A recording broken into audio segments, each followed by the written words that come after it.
you're right that it's not the IRA versus the English Army. Yeah. Right. Like that's not what you have here. But you have it's called stochastic terrorism. Yeah, and it's just it's fundamentally just a shift in the whole culture. And I want to clarify real quick too. With the Troubles, you have occupation. You have the British are in Northern Ireland. Yeah. In Seattle, it is dominated by a left-wing worldview. In Miami, for instance, clearly dominated by a more right-wing worldview. There's no reason. I got to make this point because this one really bugs me. People will say things like, Civil War, Tim, why don't you go outside and talk to someone? Do you think a civil war is going to happen? And I'm like, go and talk to them. I did for years, man. Do you think during the Civil War, right before the Civil War started, a guy who walked out of his door in Atlanta and talked to his neighbor would conclude a civil war was going to happen? He'd go to his neighbor and be like, hey, what do you think about all this? I completely agree with you. Everything's fine. What are you talking about? Yeah. The issue is Seattle and Miami are worlds apart from each other. Physically and ideologically. Yeah. So you're not going to get the Troubles because Miami is not occupying Seattle, but you are going to see an increase in violence. We did see that with protests. Yeah. And what I think people misunderstand about a potential civil war, they think state versus state. Yeah. Doesn't need to be. No. That's certainly not anything that I like. The experts that I talk to, that's not what we're talking exactly. about. Right. Like we're talking about like the delegitimization of the political process, the rise of violence as a solution, the classic method of like trying to tamp down violence by overarching state control, which then leads to more violence. Yep. And that is a process that's been played out literally dozens and dozens of times over history, and it never goes well. Here's my fear. A few scenarios. We've known for a while that there are militias on the southern border. Yeah. They've been around for a long time. But now a video just came out, and it gave me that sinking feeling. One? I get like 5 videos a day that give me a sinking feeling. Fair point. But this one in particular, I think it's Texas, set up razor wire barriers to stop illegal immigration. Yeah. The federal government came in and got a backloader to lift the razor wire up and to allow hundreds of people to illegally enter the country. This is there is no way. It doesn't matter what your perspective is on immigration or otherwise. If the state law and the state is saying, we say, no, it's illegal, and we buy a barrier, and the federal government says, we don't care what you're doing, we're subverting your state sovereignty. In violation of the federal laws, too. Absolutely. But, this is something it's happening slower.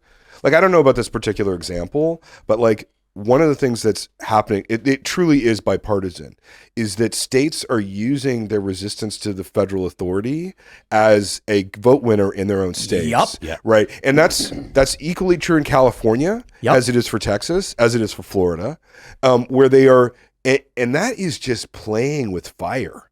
I mean, for everyone, like you were dealing with, where you have this, and you have things like, who was the attorney general under Trump? What was his name? He had more than Bill one. Barr. No, I'm thinking about the old guy. Right. I forget his name, but he had to go to California and say to them, you are in violation of federal authority. Yep. They don't care. We are and they did change it, but like it is one of those things where it's like, it's so shallow, this thinking. Like it's so shallow, this thinking. It's like you have to, if you don't have a basic solidarity, you're not going to survive as a country. And this is a really good example of the various sanctuary ideas that are popping up. But the point I wanted to make with the militias, when you have the state of Texas saying, by our laws and our borders, be it so, and the federal government, in violation of its own laws and the state, uses the Border Patrol to act as the inverse. It's almost like Fahrenheit 451. The firemen don't put the fires out, they make the fires. My fear is it only takes 5 guys with weapons to go down there and say, if you won't do it, we will. We have the law on our side. Oh, yeah. Well, when you have a situation where you don't know what the law is. But we do. And there's no, when you don't have a legitimate Supreme Court, this is how countries fall apart. Yeah. This is what happens in Brazil and Argentina and these places. Like, you're not immune to this. Well, just because you're super rich. I definitely want to talk about the courts too, but real quick on this point. Yeah. We know what the laws are. If you want to come to this country, you file the paperwork, you go through a process. Yeah. If Texas is trying to uphold the law and the federal government is actively subverting the law, you are going to get people in Texas saying outright, the state is illegitimate. It's breaking the law intentionally. And that's when you get people who, what happens is you get the political equivalent of God is on my side. The people, wasn't it Abbott who had the what was the thing where they called in the militia against military exercises in Texas? It was like in 2014. What was it called? Really? The conspiracy theory. I don't know. Where like they called in the Texas National Guard against military activities by the U.S. forces, just exercises. Wow. What was it called? But it was like the idea was, but the Texas governor was saying this is the federal government coming to take away Texas sovereignty in a massive push, right? And it was like this was before I did it. What was it called? I think it started with a J. Jade Helm? Yes, that's it. Hysteria over Jade Helm exercise in Texas was fueled by Russians, former CIA director said. Right. Like this was a misinformation. And then when you pour that on, then you just get this unbelievable tension, right? Which is just not sustainable. Let's go ham. I think we are nearing the point where all courts are basically illegitimate in this country. Well, no one respects them. Well, right? but the first thing people need to understand is people really need to watch civil trials. Yeah. It really is supposed to be a judge as a neutral arbiter hearing arguments and then deciding which argument makes the most sense. Mm-hmm. It really is as simple as that. You watch a trial and the judge is like, what do you mean by 5%? Like, you're talking about on the revenue? And the guy goes, yeah, I'm saying when he agreed to this contract. And the judge goes, well, how do you respond to that? And the judge goes, interesting. I actually think he's right. That's really how simple it is. Mm-hmm. But now what's happening is with the hyper-partisan split, you are getting judges who are saying, my worldview is clearly on one side or the other, and they're going to issue their ruling on one side or the other. And the other side's going to be like, how could you possibly think that? Yeah. They're clearly corrupt. And when this begins to happen, that's the like when you look at something like the history of Chile, like that is what happened, right? Like it's like slowly, and then people start to lose faith in other systems, and then it just becomes like my family versus your family, right? Like I mean, it becomes really on that basis. Yep. And red or blue. And I remember having a friend who came back from living in Saudi Arabia for he was making money there for something, and I said, "What did you miss most about living in Canada?" And I expecting maple syrup or some shit, right?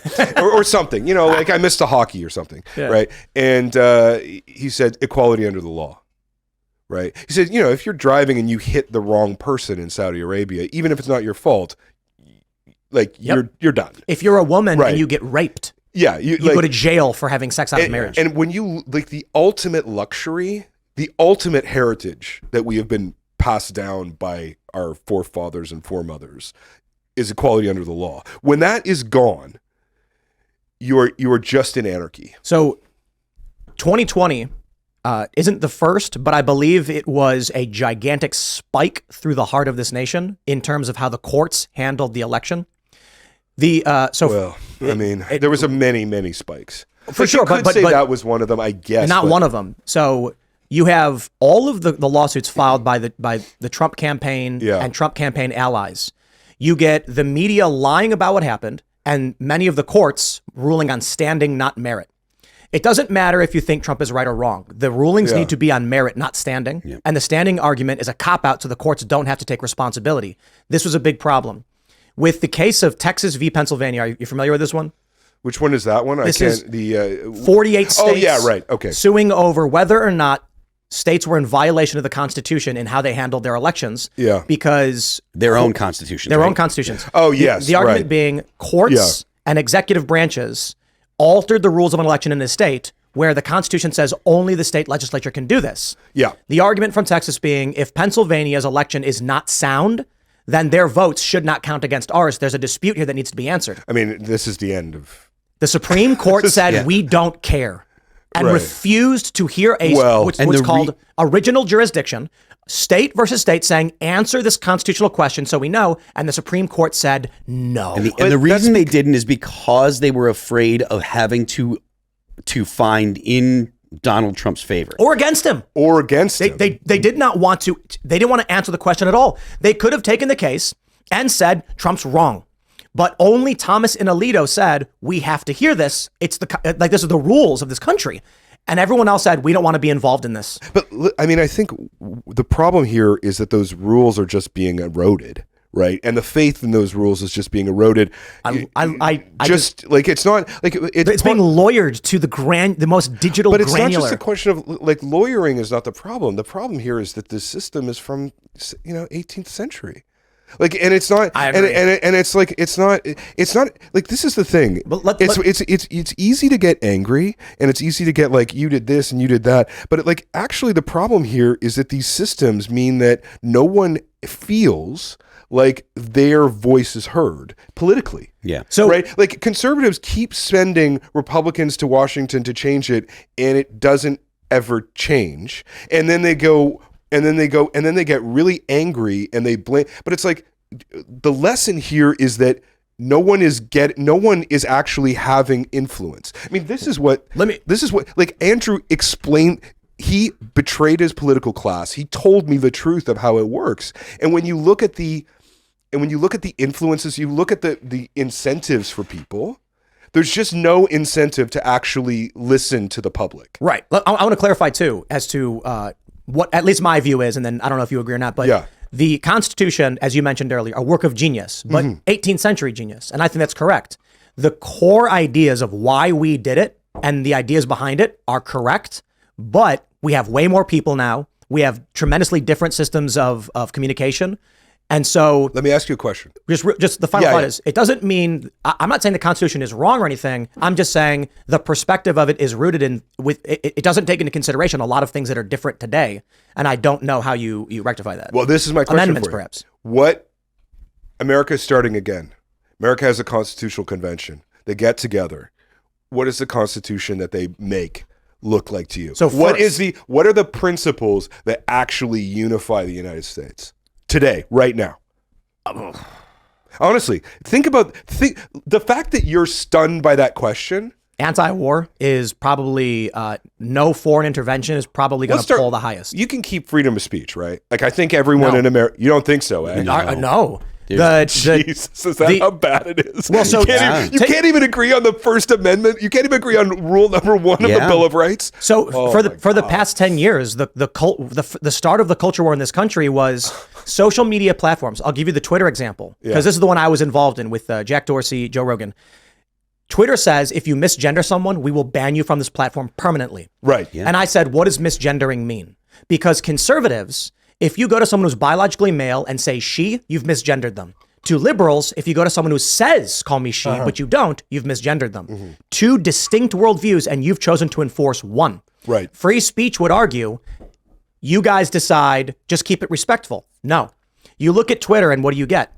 You got people on the left would post pictures of wood chippers for the Covington kids, and people on the right would get banned for saying #learn to code.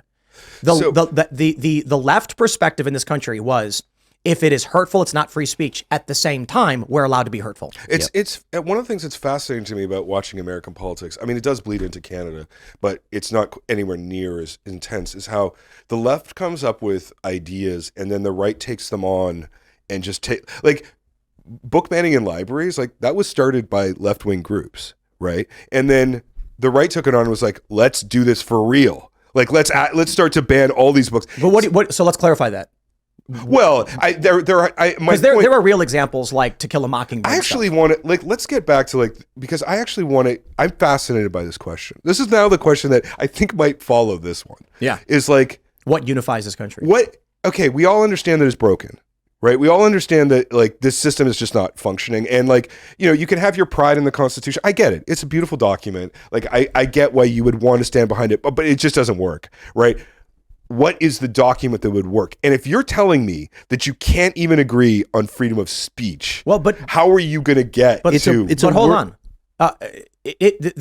What is commonly referred to as the right in the United States is pro-free speech, even for people who they don't like and don't agree with. The left is opposed to free speech explicitly. It's some and some. Listen, I've met these people. Right, but it's dominant and dominant. There's a huge majority right in the middle who actually believes exactly what you said before. Disagreements are fine. Be respectful. Like, be a decent human being. But you're allowed to say whatever the hell you want. And that is 80% of the United States. There's 10% on either side who think those people should be annihilated. But look. There are extremists on both sides, fact, but it is the dominant left-wing view of suppression and the dominant right-wing view of open speech. No.